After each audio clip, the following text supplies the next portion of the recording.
हम बात कर रहे हैं कुंडलिनी शक्ति के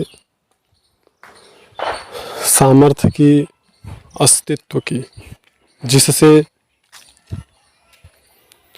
सभी प्रकार की साधनाएं, चाहे वो वैदिक साधना हो, कर्मकांड हवन इत्यादि हो, चाहे तांत्रिक साधना हो, चाहे अघोर पद्धति हो, साबरी मंत्रों से किसी भी शक्ति साधना उपासना हो, किसी भी प्रकार की साधना में हमारी जो कुंडलिनी शक्ति है यह बहुत ही महत्वपूर्ण भूमिका निभाती है। अगर यह कुंडलिनी शक्ति किसी भी साधक के साधना का आधार न बने तो किसी भी साधना में सफलता प्राप्त नहीं किया जा सकता है, क्योंकि किसी भी साधना का आधार हमारी कुंडलिनी शक्ति ही बनती है। इस ब्रह्मांड की नायिका है हमारी कुंडलिनी शक्ति, जो सभी जीव, सभी देव, सभी दिव्य शक्तियों को धारण करती हैं। अगर देखा जाए तो सृष्टि के सभी कार्य का संचालन शक्ति के द्वारा ही संभव होता है। हमें किसी भी शक्ति की सिद्धि प्राप्त करने से पहले, किसी भी मंत्र को की सिद्धि प्राप्त करने से पहले, साधना कोई भी हो उसमें सफलता से पहले हमारी कुंडलिनी शक्ति जागृत हो ही जाती है। लेकिन साधक का इस कुंडलिनी शक्ति के जागृत होने से या न जागृत होने से उसका कोई लेना देना नहीं होता, उसका इसके तरफ कोई ध्यान नहीं होता, जिसके परिणाम स्वरूप उसके जागरण का साधक को कोई पता नहीं चलता। और जो साधक कुंडलिनी साधना ही कर रहे हैं, जिनका मार्ग ही कुंडलिनी है, उन्हें विशेष रूप से कुंडलिनी के जागरण का अनुभूति होती है। और कुंडलिनी शक्ति जागृत होने पर विशेष प्रकार के साधकों को अनुभव आते भी हैं और नहीं भी आते हैं।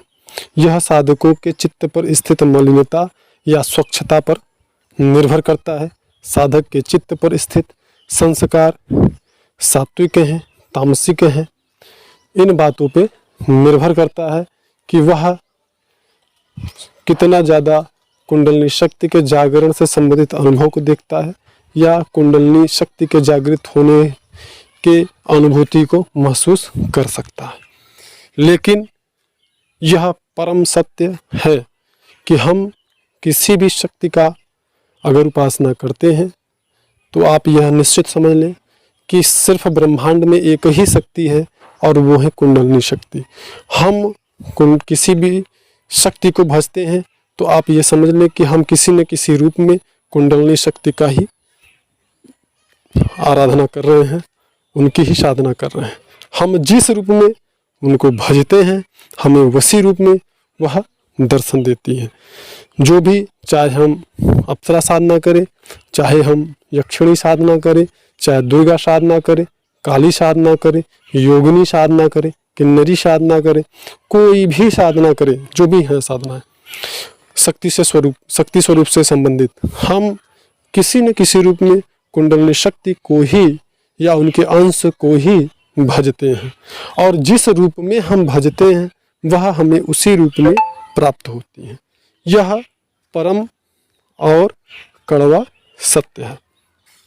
इसलिए हमेशा साधकों को यह ख्याल रखना चाहिए कि साधना को कैसे करने से हमें विशेष लाभ प्राप्त होता है। हम अगर कुंडलिनी शक्ति को, जो कि तमोगुण की अधिष्ठात्री देवी हैं माता काली, अगर उनको हम काली के रूप में भजते हैं तो हमें काली के रूप में उनकी कृपा प्राप्त होती है। अगर हम उन्हें, जो परम सात्विक है, उनका स्वरूप कुंडलिनी शक्ति के रूप में भजते हैं तो हमें माता कुंडलिनी की कृपा प्राप्त होती है। अगर हम उन्हें माता पार्वती के रूप में भजते हैं तो हमें माता पार्वती की कृपा प्राप्त होती है। और उनकी जो योगिनियाँ हैं, सहचरियाँ हैं, जैसे अप्सरा है, अगर हम अप्सरा को भजते हैं तो भी हमें अप्सरा के रूप में उनकी ही कृपा प्राप्त होती है। तो हर स्वरूप में हमें माता कुंडलिनी की शक्ति का ही सानिध्य प्राप्त होता है। अब यहाँ महत्वपूर्ण यह है कि जैसे जो निम्न कोटि की साधनाएं करते हैं, जो पिशाच, चुड़ैल और डाकिनी, राक्षसनियाँ, भूत प्रेत, इस प्रकार की जो साधनाएं करते हैं, तो समझिए कि वो अपने मनुष्य जीवन के उद्देश्य का सर्वनाश कर बैठते हैं। आपने ग्रंथ में हमारे दिया गया, वेदों में है, पुराणों में है, उपनिषदों में है, शास्त्रों में है कि जो मानव जीवन है यह अति दुर्लभ होता है, देवताओं के लिए भी दुर्लभ है, क्योंकि मानव जीवन में किए गए सभी कर्मों का लेखा जोखा होता है। अन्य जन्मों में जैसे कि अगर आपको मान लीजिए थोड़ी देर के लिए अगर आपको किसी जानवर का योनि प्राप्त हो गया, तो उस योनि में कोई भी पाप करना, कोई भी पुण्य करना, किसी भी कर्म के आपका कोई लेखा जोखा नहीं होता है। जैसे शेर है, वो किसी जानवर को मार के खा रहा है, तो उसका उस पाप के जो है अकाउंट में, पाप के खाते में उसका लेखा जोखा नहीं होगा। या कोई भी जीव है, अगर वो कुछ भी कर्म कर रहा है तो उसके कर्म का कोई लेखा जोखा नहीं होता है। यह प्रकृति का कड़वा सत्य है। वह जन्म जीव को सिर्फ अपने कर्मों को भोगने के लिए प्राप्त होते हैं, कर्मों के परिणाम स्वरूप प्राप्त होते हैं। लेकिन मनुष्य जीवन अपने कर्मों को, जो कि उसने कर्म किया है, उन कर्मों में कुछ पुण्य कर्मों के अंश के फलीभूत उन्हें मनुष्य जीवन का, मानव का जीवन प्राप्त होता है, ताकि वो अपने कर्मों को सुधार सके और मोक्ष को प्राप्त कर सके। इसलिए मानव जीवन का प्रधान उद्देश्य है मोक्ष को प्राप्त करना। अगर आप निम्न कोटि की साधनाएं करते हैं तो आप पतन को प्राप्त होंगे, ये कड़वा सत्य है।